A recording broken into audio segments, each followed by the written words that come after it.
Welcome back. Well, we've done some previewing for this weekend's football games, but now it's time to dive even deeper into those college football contests. We start first with it's one of the more anticipated matchups of the year for SDSU because they're playing at Target Field, which is kind of a unique aspect in and of itself, but they're playing a Drake team that has struggled so far this season. It's the 14th time that these two teams have met.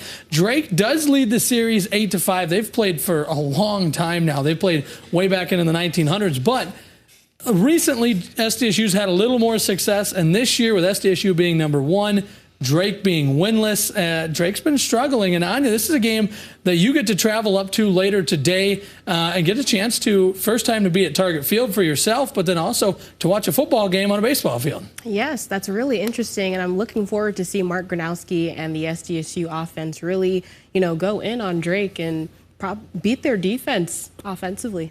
Well, that defense has struggled. Drake lost by 48 points to North Dakota, a team that SDSU will play later in the season. I believe that game just about sold out when they do meet later in the year. And then Drake lost to Northwestern.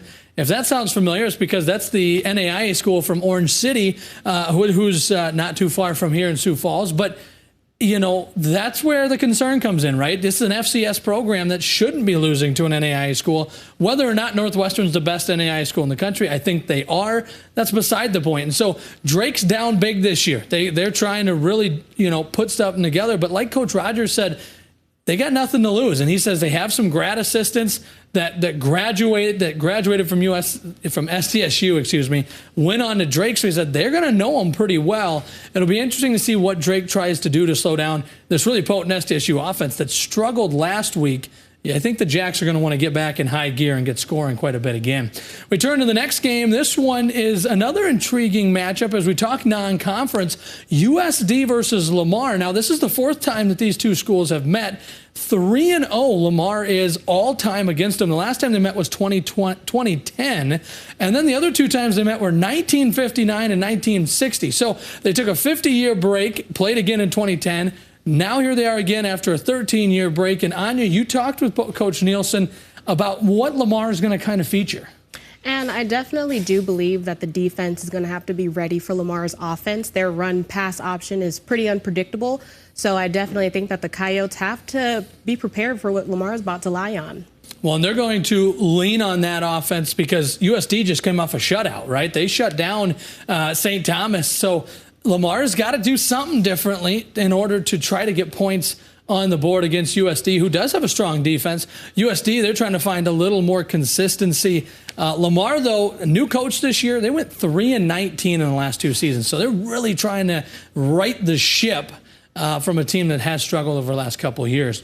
We turn to the Division II ranks now as we talk the next team. It's USF. They're on the road to play Minnesota Duluth. Fifth time they've met. USF leads the series 4-1. And the Cougars are 1-1 this season. Now, USF is a team that passing-wise and rushing-wise kind of struggled defensively.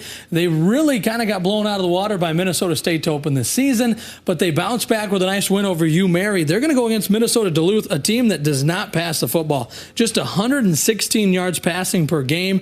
Rushing-wise, Minnesota Duluth, a lot more dependable on the rush. They average 286 yards rushing per game, but for USF, they throw for 239 a game. It's probably because of their unique quarterback set. Definitely. Their two-quarterback system is definitely working. It worked for them last game. Camden Dean, he won Athlete of the Week. So it's definitely working for them. And they have new leadership. So I definitely think it's going to pull together for them. Well, we'll see how they do against Duluth. Duluth, again, doesn't pass football. They run the football as good as almost anyone in the conference. And finally, we turn over to Augustana. The Vikings are 2-0, off to a strong start. They're playing Concordia St. Paul, who's 1-1. And for the Vikings, they're looking to make it 3-0. Now, the Golden Bears are off their loss to Winona. They fell 33-8 in that contest, while Augustana played a non-conference game and just pummeled Chadron State 27-3. That was the final score in that one. Augustana has the second best passing defense in the conference and the best rushing defense in the conference. So the Vikings are playing some really good defense right now. They're certainly going to look to lean on that as they seek a 3-0 start here to this season. 6:30 kickoff is the time up in St. Paul.